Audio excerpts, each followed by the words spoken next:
Everyone thinks the Saja Boys are gone, defeated, erased. A tragic ending to one of the most iconic villain crews in K-pop animation history. But what if I told you their death wasn't an ending, but a transition? Because the more you look at the clues, the harder it becomes to ignore the truth. The Saja Boys are not dead. They were never meant to die, and every detail in the movie quietly confirms it. Let's start with the biggest misunderstanding fans have, the Saja Boys being killed by Huntrix. But that idea falls apart the moment you understand the rules of the demon world. Demons in this universe don't actually die. They return. We see this clearly in the flight attendant demon scene. Huntrix defeats him brutally, like absolutely folds him. And yet later we see that same demon alive in the demon realm, annoyed, frustrated, and very much not dead. That one moment broke the entire logic of demon death. If a minor demon returns after being killed, why would the Saja Boys, the elite, the chosen, the engineered, be any different? They're not gone. They're sent back. And fans caught this immediately. Reddit was flooded with comments like, "They don't die, they get sent back to the demon world, confirmed." The whole point of the Saja Boys was to stop Hunter X. They're not disposable. And if demons simply return to their own realm when defeated, then the Saja Boys didn't fall, they respawned. But here's where things get even more interesting. Not all Saja Boys were shown dying. Baby and Romance escape during the final battle. Not defeated, not absorbed, not recalled. They literally just leave. Baby, who's supposed to be the sweet, chaotic, clueless one, decides he likes being on Earth too much to go back at all. And if you look at his final expression before disappearing from the battlefield, he isn't scared, he isn't injured, he isn't running. He's choosing. And Romance? Fans noticed he was never shown dying. Not even hinted, not even off-screen. Every other Saja Boy gets a moment of closure. Romance doesn't. The camera avoids it. And in filmmaking, avoiding a death on screen is the same as saying, this character is not done. The escape of Baby and Romance opens a door none of us expected.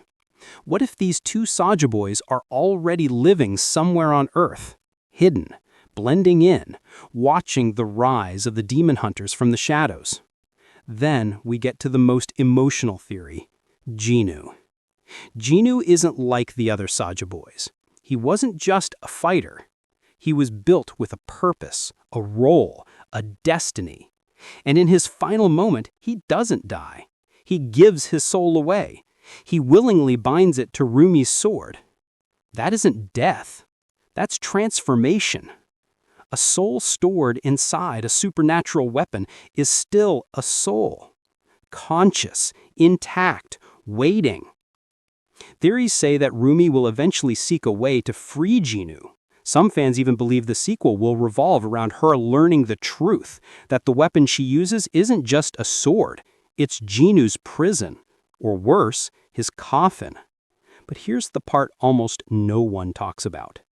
Every time Rumi uses the sword, she is using Jinu, drawing on him, connecting to him.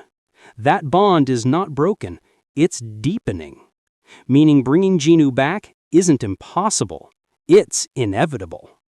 But the most overlooked factor in all of this isn't lore, isn't psychology, isn't demon rules, it's popularity. The Saja Boys didn't just appear in the movie. They exploded. They dominated online discussions. They carried the film's virality. They became the heart of the fandom even though they were the antagonists. And when a character becomes that big, studios rethink everything. Fans literally said, the Saja Boys are the reason this movie went viral. It's illogical to delete them.